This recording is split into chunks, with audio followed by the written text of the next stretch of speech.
Alors, le journal de trading, comme je vous le disais au début, c'est la version contre le Bitcoin cette fois-ci et non pas contre l'USD. Donc, le capital est en Bitcoin. Donc, lorsque vous allez télécharger ce journal de trading, déjà, pourquoi avoir un journal de trading? C'est important, c'est super important. Ça vous permet de suivre un petit peu les erreurs que vous avez faites, ce qui a fonctionné, pour pouvoir ne pas refaire les mêmes erreurs et rappliquer ce qui a fonctionné. Donc, ça vous permet d'avoir déjà un historique de tout ce que vous avez fait, savoir où vous en êtes dans votre portfolio, etc. Donc, c'est vraiment important d'avoir un journal de trading. Surtout que ici, j'ai vraiment essayé de le faire de la manière la plus simple possible.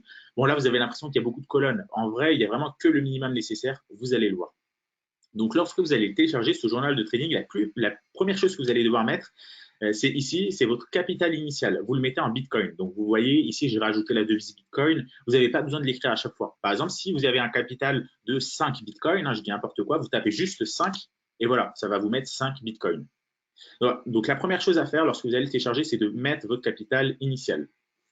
Puis après, une fois que c'est fait, vous pouvez l'utiliser directement. Alors ici, vous le voyez, il y a deux parties. Il y a la première partie en vert. Utilisez des virgules et non des points et ne mettez pas d'espace entre les chiffres. Donc ceux qui avaient l'ancien fichier, vous êtes déjà habitués, vous ne mettez pas de points, vous mettez uniquement des virgules. Si vous mettez par exemple ici 2.5, ça ne marche pas. Vous devez mettre 2,5. D'accord? Donc ça, normalement, voilà, si vous téléchargez le fichier, vous allez avoir la phrase toujours devant vous, donc vous n'allez pas l'oublier. Mais si vous mettez des points, attention, vous allez avoir des erreurs.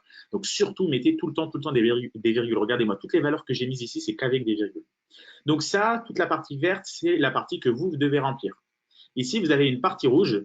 Vous ne devez jamais, jamais la toucher. C'est ne surtout pas modifier ces colonnes. En fait, il y a des formules dedans. Si vous modifiez une de ces valeurs, ça va complètement dérégler votre fichier. Vous n'allez plus pouvoir l'utiliser. Donc, surtout, ne modifiez sous aucun prétexte ces colonnes-là. Même si vous avez des bugs sur les formules ou quoi que ce soit, les bugs viennent forcément de ces colonnes que vous avez remplies. Ils ne peuvent absolument pas venir de tout ça. Donc, il n'y a absolument aucun bug là-dedans.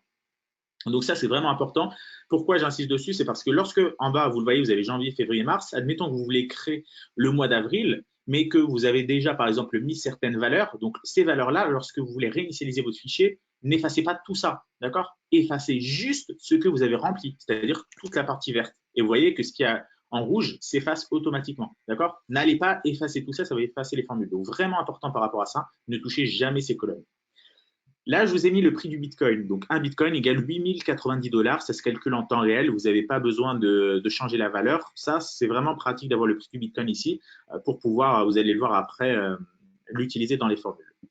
Une fois que ça, c'est fait, admettons maintenant que vous voulez prendre un trade. On va prendre un exemple que j'ai mis ici, par exemple, sur l'Ethereum. Donc, comment vous faites? Première chose à faire, c'est vous mettez le numéro de votre trade. Là, par exemple, numéro 1.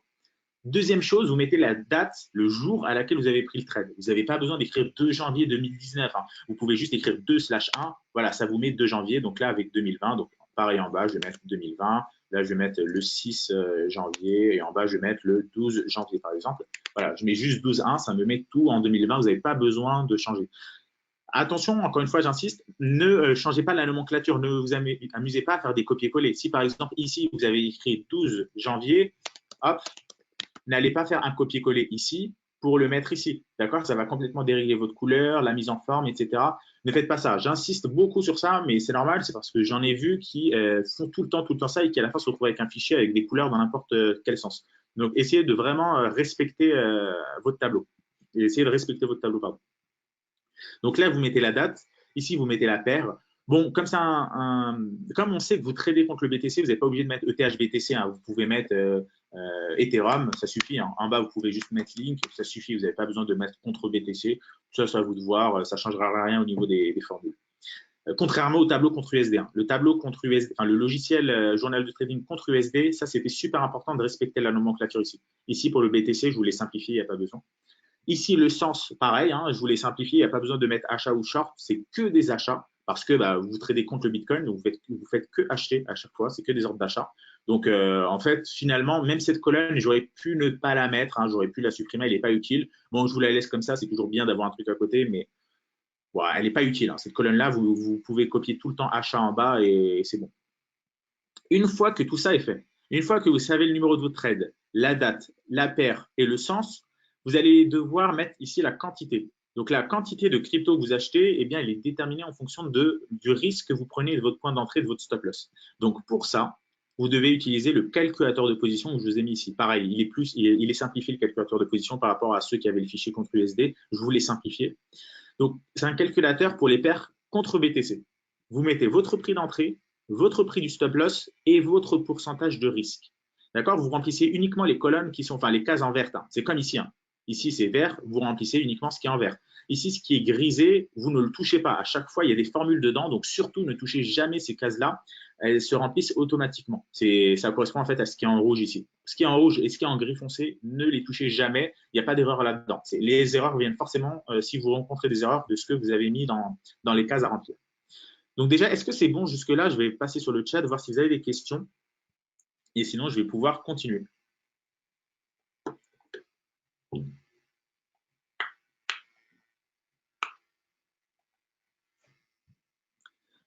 Ok, ça a l'air d'être bon. Alors, une fois que c'est fait, donc on va prendre un exemple. Donc, calculateur paire en BTC. On va prendre par exemple l'exemple que je vous ai mis ici, donc BNB contre BTC.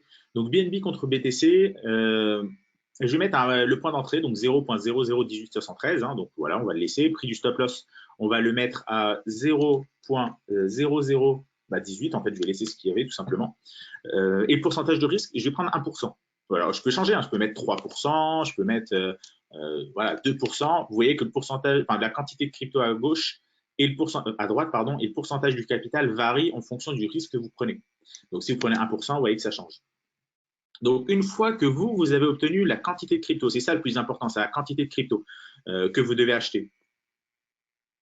Ou le pourcentage de capital, mais ça, je vous l'ai mis juste à titre indicatif, vous n'en avez pas besoin en fait. Ce qui est le plus important, c'est la quantité de crypto. Donc, une fois que vous connaissez la quantité de votre crypto, vous allez ici, alors je vais essayer d'avoir les deux sur le même écran, voilà. Vous allez donc dans la case ici, quantité crypto, et vous mettez. Donc, moi, je l'ai mis par exemple ici. Alors, je vais juste changer le risque et je vais mettre. Alors, si je mets ça, je teste un petit peu. Alors, je vais mettre ce qu'on obtient tout simplement. Donc, voilà, je vais mettre 0.08448. Donc, vous recopiez hein, ce qu'il y a ici sur quantité crypto. N'allez pas faire un CTRL C et un CTRL V ici. Hein. Regardez, ça va encore tout redérégler. Donc, vraiment, écrivez à chaque fois la phrase. Hein. Ou sinon, vous faites un clic droit. Hop là. Alors, vous faites un clic droit. Vous allez dans copier. Et lorsque vous allez ici, vous mettez effectuer un collage spécial et vous mettez coller uniquement les valeurs. Et donc là, ça va marcher. Mais ne faites pas autrement que ça. Donc voilà, là on a la même quantité de crypto, hein, donc 0.084183, c'est bien ce qu'on a là. Prix d'entrée, on recopie le prix d'entrée que vous avez mis, hein, vous le mettez juste là. Le prix du stop loss, vous le recopiez, donc là on va mettre 0.0018. Voilà, et donc là, on a fini d'utiliser le calculateur de position. Donc, j'ai ma quantité de crypto, j'ai mon prix d'entrée, j'ai mon prix de stop loss, et pourcentage de sortie, comme là, c'est un stop loss, vous mettez 100%. Ici, vous devez mettre le prix du Bitcoin. C'est hyper important, le prix du Bitcoin, pour pouvoir calculer votre performance, ainsi que les frais, ainsi que, en fait, les valeurs qui s'affichent là ont besoin de connaître cette valeur-là. Regardez, si je l'efface, ça ne marche plus.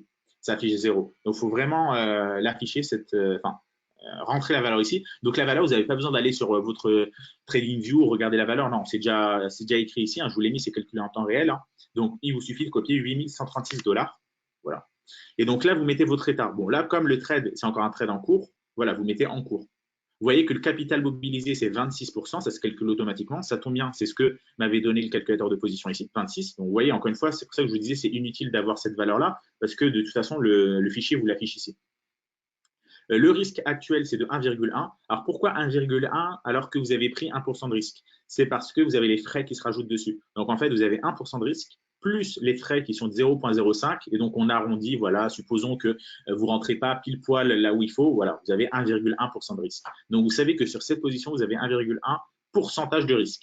Les frais sont calculés automatiquement aussi. Hein. Donc, pour les frais, je vous ai mis les frais de Binance. Vous pouvez les changer si vous voulez, mais bon, je vous ai mis 0,1% pour l'achat et 0,1% pour la vente dans le cas où vous ne payez pas en BNB. Parce que si vous payez en BNB, les frais sont réduits. Donc là, je vous ai mis 0,1 aller, 0,1 retour. C'est la moyenne. Hein. Je pense que les frais, de toute façon, sont assez ridicules pour que vous vous amusiez à prendre la valeur précise en fonction de votre volume, en fonction de votre exchange. Là, je vous ai mis un truc générique qui est, voilà, c'est pas le plus bas, c'est pas le plus haut, c'est une bonne moyenne. Donc les frais, vous pouvez le laisser comme ça, c'est très représentatif, je pense, de ce que vous allez obtenir. Ici, c'est le niveau de break-even. Niveau de break-even, ça veut dire c'est le niveau à partir de où vous allez pouvoir, si votre stop loss est touché, ne rien perdre. Donc là, par exemple, on voit bien que je suis rentré à 1873. Et ben, si j'ai envie de rien perdre, il faut que le prix monte à 1877. Pourquoi? Parce que il y a les frais, tout simplement. Donc, si je clôture à 1873, au point d'entrée, je serai perdant parce que je vais perdre les frais. Mais si je clôture à 1877, je serai ni gagnant ni perdant, je serai neutre parce que les frais sont, sont pris en compte. Et par contre, si vous clôturez au-dessus, par exemple à 1878, eh bien là, vous serez gagnant, tout ce qui est au-dessus de 1878. Ça, donc, c'est calculé automatiquement, comme je vous l'ai dit. Donc, voilà, capital mobilisé, risque actuel, frais et niveau de break-even. Ça, c'est donc au niveau de l'état, je vous ai montré en cours. Le trade, il est en cours au moment où vous le prenez, mais vous pouvez très bien l'avoir mis à break-even. Donc, si vous êtes à break-even, ce qui n'arrive pas tout le temps, mais ça peut, parfois, c'est intéressant de se mettre à break-even, bah, vous remontez. Donc, votre stop loss, cette fois-ci, il n'est plus à 1800, mais il est à 1877. Hop là. Et lorsque vous êtes à 1877, vous voyez que le risque actuel est de zéro. C'est normal, mon trade à break-even, je ne perds rien sur mon trade et je ne perds rien sur les frais. Donc, je suis bien pile poil à zéro.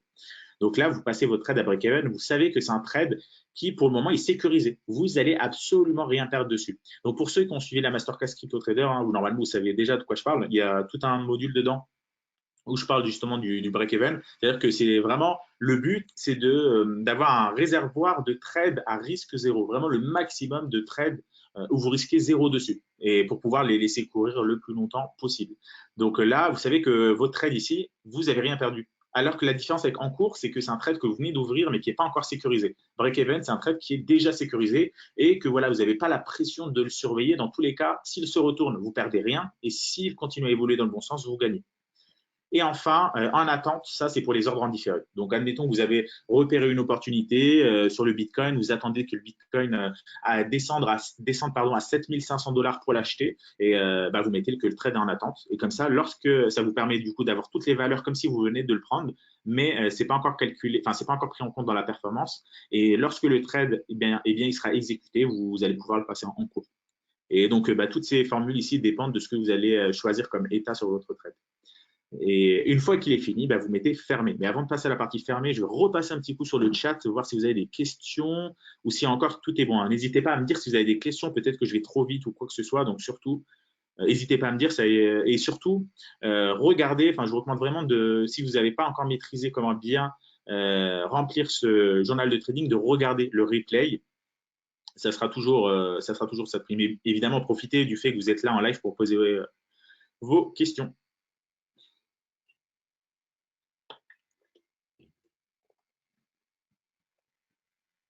Ok, ça a l'air d'être bon. Alors, on va passer par la suite, on va continuer sur la suite, pardon.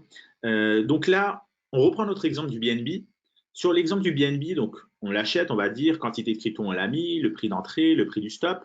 Sauf que, voilà, le trade, admettons, il s'est bien passé et qu'il atteint votre premier take profit qui se situe, allez, je dis n'importe quoi, à 1897. Hop, et vous allez clôturer, par exemple, seulement 70% sur le premier take profit, non pas 100%. Eh bien, vous mettez 70%. Et lorsque vous allez le clôturer, ce trade-là, vous devez changer la valeur du Bitcoin ici. D'accord? Ça, c'est hyper important. La valeur du Bitcoin qui se trouve ici, si le trade n'est pas encore clôturé, vous devez mettre la valeur du Bitcoin au moment où vous avez pris le trade, parce que ça va vous permettre d'obtenir, par exemple, la valeur des frais. Par contre, lorsque le trade, vous le clôturez, eh bien, vous mettez la nouvelle valeur du Bitcoin maintenant. D'accord? Donc, par exemple, là, on le voit en haut, 8105 $. Pourquoi? Parce que c'est la valeur du Bitcoin au moment où vous clôturez le trade qui est utilisée pour calculer la performance. Et ce qu'il faut, c'est pas avoir la valeur du Bitcoin au moment où vous avez pris le trade, c'est au moment où vous le clôturez pour savoir ce qu'a fait le Bitcoin. D'accord? Donc, le plus important, c'est vraiment la valeur du Bitcoin au moment où vous clôturez le trade. À la limite, si vous voulez, ne mettez même pas la valeur au début si vous avez peur de vous mélanger les pinceaux. Au moment où vous ouvrez le trade, ne mettez rien ici. Voilà. Vous ne mettez rien, vous n'allez pas avoir le capital mobilisé, mais ce n'est pas très grave parce que vous l'obtenez ici sur le calculateur. Vous n'allez pas obtenir le risque, mais ce n'est pas très grave parce que vous l'obtenez ici avec le calculateur. Vous n'allez pas obtenir les frais fixes, mais ce n'est pas très grave encore une fois parce que vous n'allez pas pouvoir les changer. Les frais, c'est des frais, voilà, ça ne change rien. Il n'y a que le niveau de break-even, vous n'allez pas pouvoir l'avoir, mais à la limite, encore une fois, ce n'est pas très grave parce que les frais sont assez ridicules. Donc, vous savez que votre niveau de break-even, il est plus ou moins aux alentours de votre point d'entrée. Voilà, si vous ne mettez pas votre prix du Bitcoin au moment où vous prenez la position, ce n'est pas très grave. Mais par contre, vous devez mettre le prix du Bitcoin au moment où vous clôturez la position. D'accord? Lorsque vous passez votre trade sur fermé, vous mettez la valeur du Bitcoin pour pouvoir obtenir la performance. Sinon, vous n'allez pas l'obtenir. D'accord? Donc ça, c'est vraiment la différence avec l'ancien fichier. Ça, c'est vraiment important de le prendre en compte comme ça. Donc voilà, là, on a atteint donc, le premier take profit, on va dire, on a clôturé 70%. Vous avez votre performance qui est calculée 0,19. Mais par contre, vous avez clôturé que 70%. Pour ne pas oublier qu'il vous reste encore 30%, eh bien, vous rajoutez une ligne en bas, d'accord? Donc le numéro du trade, c'est toujours le même, hein, c'est toujours le même trade que vous aviez pris. Donc voilà, numéro 3, vous n'allez pas mettre numéro 4, alors que le trade sur le BNB, c'est le même qu'avant, c'est juste que vous l'avez coupé en deux parties. Donc c'est toujours le même numéro, c'est le même trade, c'est le même identifiant en fait. La date, bah, vous pouvez la changer si vous voulez, hein. Si par exemple ici vous avez pris ce trade le 6 janvier et que vous avez clôturé la position le 12, eh bien au moment où vous allez rajouter cette ligne, on sera le 12. Encore une fois, les dates, ce n'est pas très important, c'est surtout vous, pour vous y repérer plus ou moins. Les dates n'ont pas beaucoup d'importance. La paire, donc vous remettez la même évidemment, le sens c'est le même évidemment. Quantité de crypto, donc c'est la même, encore une fois, parce que vous aviez acheté la même quantité, donc je vais juste remettre ce qui était au-dessus. Hop. Voilà. La quantité de crypto, c'est la même. Le prix d'entrée, c'est le même. Le prix du stop loss, cette fois-ci, c'est pas le même. Le prix du stop loss, comme vous venez de rajouter une ligne, le stop loss, à ce moment-là, bah, vous devez mettre le stop loss là où il se trouve. Ça se peut que entre le premier trade que vous avez pris sur le BNB et le deuxième des 30% qui vous reste, le stop loss, vous l'avez peut-être sécurisé. Le trade, vous l'avez peut-être mis à break-even, vous l'avez peut-être remonté un petit peu, j'en sais rien. Mais le stop loss n'est pas forcément le même. Donc, vous pouvez, par exemple, mettre un stop loss ici, je dis n'importe quoi, à 1890, par exemple. Et là, par contre, vous mettez combien il vous reste, donc 30%. Et là, vous mettez le prix du Bitcoin lorsque vous allez clôturer le trade. Donc, si vous voulez, pour le moment, vous ne mettez rien et vous mettrez le prix du Bitcoin au moment où vous allez clôturer le trade. OK? Donc, admettons maintenant que je clôture le trade. Donc, le prix du Bitcoin, il est à 8120. Je dis n'importe quoi, 8120. Le trade, vous pouvez le passer en fermé. Pensez bien à mettre le prix du stop loss là où vous avez clôturé le trade. Admettons par exemple que votre deuxième profit ou que vous avez remonté le stop loss, etc., que ça a changé. Voilà, on va mettre 19 par exemple. Voilà, donc 0.0019. Et là, vous avez tout bien rempli au niveau du fichier. Tout a été pris en compte. Alors là, honnêtement, c'est un fichier extrêmement simple d'utilisation. Ça peut peut-être pas être compliqué parce que c'est la première fois, pour ceux avec qui c'est la première fois que j'explique, qui le découvrent, ça peut pas être compliqué, mais honnêtement, c'est d'une simplicité infantile, hein. Je vous rappelle, hein, très très rapidement, vous utilisez le calculateur de position. Le calculateur de position, vous lui rentrez le prix d'entrée, le prix du stop loss, le pourcentage de risque. Il vous donne la quantité de crypto. Une fois que vous l'obtenez, vous mettez la quantité ici du calculateur de position, votre prix d'entrée, votre prix du stop, le pourcentage de sortie, l'état du trade et tout le reste est calculé automatiquement. Franchement, ça prend honnêtement 30 secondes par trade, hein. C'est très très rapide. Une fois que tout ça est fait et que vos trades sont clôturés, vous avez la colonne ici qui est la colonne Q où vous allez pouvoir mettre des commentaires pour savoir un petit peu comment s'est passé votre trade. Par exemple, ici, si le trade il était positif, vous mettez par exemple que c'est un trade, je ne sais pas, signal daily sur cassure de biseau, par exemple, de biseau baissier, donc signal daily sur biseau. Admettons que celui-là, il est négatif. Alors, pourquoi il était négatif? Peut-être que vous aviez oublié, peut-être qu'il y avait une news qui est tombée, ou peut-être que vous avez oublié de placer votre stop loss, qui évidemment, il n'est pas censé arriver, mais bon. Ou peut-être que tout simplement, le Bitcoin a pris 10% et du coup, voilà, ligne contre BTC en apathie. Voilà, donc là, vous mettez les commentaires fort mouvement du BTC. Puis après, BNB, voilà, là, vous avez deux petits trades. Alors, vous pouvez mettre en fait les commentaires que vous voulez, encore une fois. Pensez bien à utiliser cette colonne commentaire. Alors, elle n'est pas facultative, mais je vous recommande quand même de l'utiliser, elle est vraiment pratique. Une fois que c'est fait, on bascule un petit peu à droite. Donc là, vous avez votre capital actuel qui est calculé en temps réel. Donc, encore une fois, cette case-là, vous ne devez pas la toucher. Alors, je vais même d'ailleurs la mettre en gris comme celle-là pour vous rappeler qu'il ne faut pas la toucher. Tout ce qui est en gris foncé, vous ne devez jamais les toucher. Performance du mois, pareil, on va le mettre en gris foncé. Hop là. Donc, c'est vraiment des cases que vous n'êtes jamais censé toucher. Hop là. Voilà. Tout ce qui est en gris, vous ne touchez pas. Vous ne touchez uniquement que ce qui est en vert. Donc là, vous avez votre capital actuel qui est calculé automatiquement. Là, on voit qu'on a 5,07 Bitcoin. Donc, il est calculé en fonction des performances que vous avez obtenues ici. Et la performance du mois, donc là, 1,52. Là, vous mettez la performance du Bitcoin ce mois. Ça vous permet de comparer, en fait, si vous avez surperformé le Bitcoin ou pas. Si, par exemple, le Bitcoin a fait plus 10% ici et que vous avez fait plus 10, bon, vous avez fait autant que le Bitcoin. Par contre, si vous avez fait plus 5, c'est pas terrible parce que vous avez sous-performé le Bitcoin. Donc, dans ces cas-là, il vaut mieux avoir du Bitcoin que d'essayer d'avoir des altcoins parce que avoir des Bitcoins est plus intéressant. Par contre, si ici, par exemple, vous avez obtenu 20% sur le mois alors que le Bitcoin a fait que 10, bon, ça veut dire que voilà, votre stratégie fonctionne et vous devez continuer à faire comme ça parce que vous surperformez le Bitcoin. Ici, vous avez capital. Là, je vais juste mettre performance du Bitcoin en vert parce que c'est une case que vous pouvez modifier. Hop là. Alors, je vais plutôt prendre ce vert-là. Voilà. Donc, ce qui est en vert, vous pouvez le modifier. Et là, encore une fois, ce qui est en gris, vous ne devez pas y toucher. Voilà. Donc là, le capital mobilisé, il se calcule automatiquement. C'est le capital en fait qui est ici. Alors là, on voit qu'on a 0 parce que tous les trades sont fermés. Mais si j'avais par exemple mes trades qui étaient ouverts, hop là, ben on voit que le capital. Alors là, je vais fermer le premier parce que c'était un test. D'ailleurs, les valeurs sont même pas bonnes. Hop, on va juste ouvrir l'avant-dernier. Voilà, là, on voit que le capital mobilisé, c'est de 21% et 18. Donc 21 plus 18, ça fait 39. C'est bien ce qu'on a ici. Alors là, bon, c'est à 2 chiffres près. On n'a pas besoin. Voilà. Donc là, ça vous permet de savoir un petit peu combien vous avez positionné sur les altcoins par rapport au Bitcoin. Si ici, je vous rappelle, votre capital est en Bitcoin, si ici, vous avez mobilisé 39%, c'est-à-dire que 39% sont positionnés sur des altcoins et donc les 61 autres, logiquement, sont censés être en Bitcoin. Donc ça vous permet en fait d'avoir le ratio Bitcoin-altcoin, voilà. Et si vous voulez, par exemple, vous pouvez vous imposer de toujours pas dépasser un ratio de 70%. Comme ça, vous avez toujours 30% de Bitcoin en portefeuille et 70% d'altcoin. Donc ça vous permet aussi de l'utiliser comme ça, cette valeur, ce ratio-là. Donc voilà, il est calculé pareil automatiquement, n'y touchez jamais à la formule. Exposition du capital, ça va vous permettre de savoir combien vous êtes positionné en termes de risque actuellement. Admettons par exemple ici que ce trade-là, il est en cours, et ce trade-là, il est en cours, et ce trade-là, il est en cours. Bon, on voit que sur lui, je risque 1,4, mais c'est un trade qui est gagnant, donc je risque rien finalement. Lorsque vous avez une valeur qui est positive, c'est-à-dire que vous risquez rien, c'est-à-dire que le trade est déjà sécurisé. Une valeur négative, c'est-à-dire qu'il n'est pas encore sécurisé.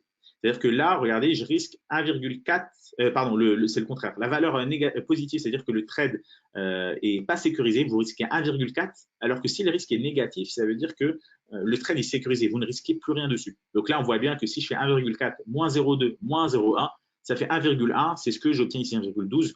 Bon, on n'a pas besoin d'avoir autant de chiffres après la virgule, hein, pareil, hop, voilà, 1,1%.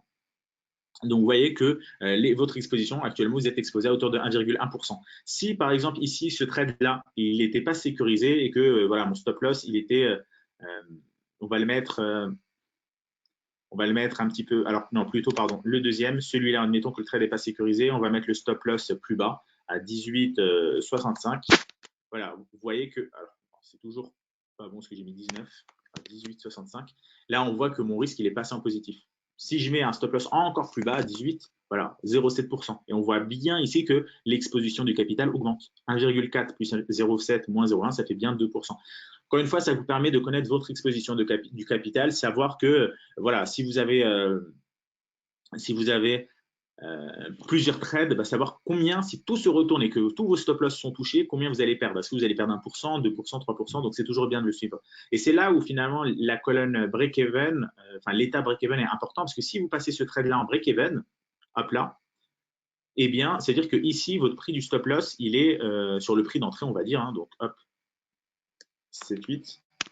Et du coup, voilà, votre risque actuel, il est passé à 0 et ça diminue votre exposition du capital. Donc voilà, vous avez vraiment toutes les fonctionnalités ici. Franchement, toutes les fonctionnalités sont utiles. Hein. Ça ne sert à rien de se dire que certaines ne sont pas utiles parce que bon, j'essaie vraiment de vous le simplifier au maximum pour pas que ce soit trop compliqué.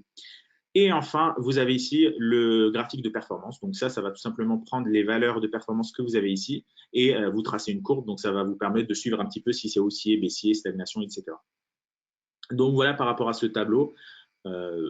N'hésitez pas. Si vous avez des questions, n'hésitez surtout pas. Je vais y répondre.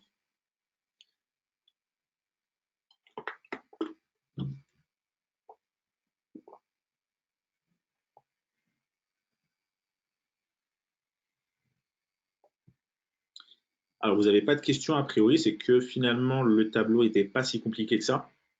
Donc, c'est pas plus mal. Donc, en bas, vous le voyez, je vous ai créé donc d'autres fenêtres. Janvier, février, mars. Là, on est sur le mois de janvier, février, mars. Si vous voulez créer un mois de plus, eh bien, vous faites juste clic droit, dupliquer. Hop là, ça va vous créer un nouvel onglet. Puis après, vous double-cliquez sur le nom, donc copie de mars, vous double-cliquez et vous allez pouvoir changer et mettre, par exemple, avril. Et là, vous avez créé un nouveau mois. Donc voilà, si vous voulez prendre un peu d'avance et ne pas vous embêter à toujours à toujours resupprimer ces valeurs-là, bah, ce que vous pouvez faire, c'est tout simplement réinitialiser votre tableau. Donc, vous supprimez les valeurs qui sont ici. Alors, même ce qui est ici, vous supprimez tout. Alors, même ici, en fait, j'aurais dû tout faire d'un coup. Voilà, hop, vous supprimez tout ça. Et puis après, vous faites directement le mois de mai, le mois de juin, etc. Comme ça, vous avez toute l'année en cours de fait et vous n'allez plus avoir besoin à chaque fois de vous demander qu'est-ce que vous devez supprimer ou pas supprimer. D'accord. Donc là, moi, je ne le fais pas parce que bon, certains n'aiment pas avoir plein d'onglets en bas. Mais voilà, c'est comme ça qu'on le fait tout simplement. Alors, je vais juste me remettre comme j'étais avant sur le mois d'avril. Voilà.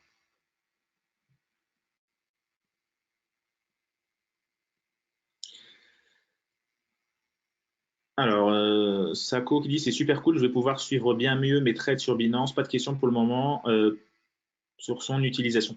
Ok, bah parfait, Sako, si ça te convient. N'hésitez pas surtout si vous avez des valeurs que vous voulez que je rajoute, des fonctionnalités, je ne sais pas, peut-être que vous avez besoin que je fasse apparaître dessus un certain ratio, peut-être que vous voulez que je fasse apparaître, j'en sais rien, une donnée que vous utilisez, par exemple le taux de réussite des trades. Par exemple, là, on voit que voilà, celui-là a été gagnant, celui-là est perdant, ceux-là sont moyennement gagnants. Donc peut-être que vous avez besoin d'une colonne taux de réussite où dessus vous allez connaître votre pourcentage de réussite. Par exemple, je ne sais pas, là, dans ce cas de figure, ça serait par exemple 75%. Ça, c'est une donnée qui, honnêtement, pour moi, n'a pas de sens. Pourquoi? Parce que quelqu'un peut très bien avoir 30% de réussite et avoir un très bon. Enfin, comme les risk-reward sont. Enfin, les ratios risk-reward sont élevés, bah, être plus gagnant que quelqu'un qui a 80% de taux de réussite et avec des risk-reward plus faibles. Regardez, par exemple, ici, quelqu'un qui a un gros risk-reward, il peut gagner 2,6, mais avoir que 30% de chance enfin, 30% de réussite. Alors que celui qui a 80%, ça se peut qu'à chaque fois, il gagne 0,19, 0,10, il gagne des miettes. Et quand il perd beaucoup. Par exemple, il perd 1,41. Donc, vous voyez que ce n'est pas intéressant. Donc, le taux de réussite, pour moi, ce n'est pas une donnée vraiment intéressante, mais je peux comprendre que ça peut servir à certains. Donc, si voilà, certains d'entre vous, même après en écoutant le replay, vous voulez que je rajoute certaines données, ben, envoyez un mail à Joris sur son adresse mail et du coup, il me transmettra ça et je rajouterai ça au fur et à mesure. Donc, voilà, peu importe la donnée que vous voulez que je rajoute, je peux le faire. Il faut juste que ça ne complique pas trop non plus le tableau pour que voilà, les ultra débutants n'arrivent pas sur une usine à gaz et voient des valeurs dans tous les sens.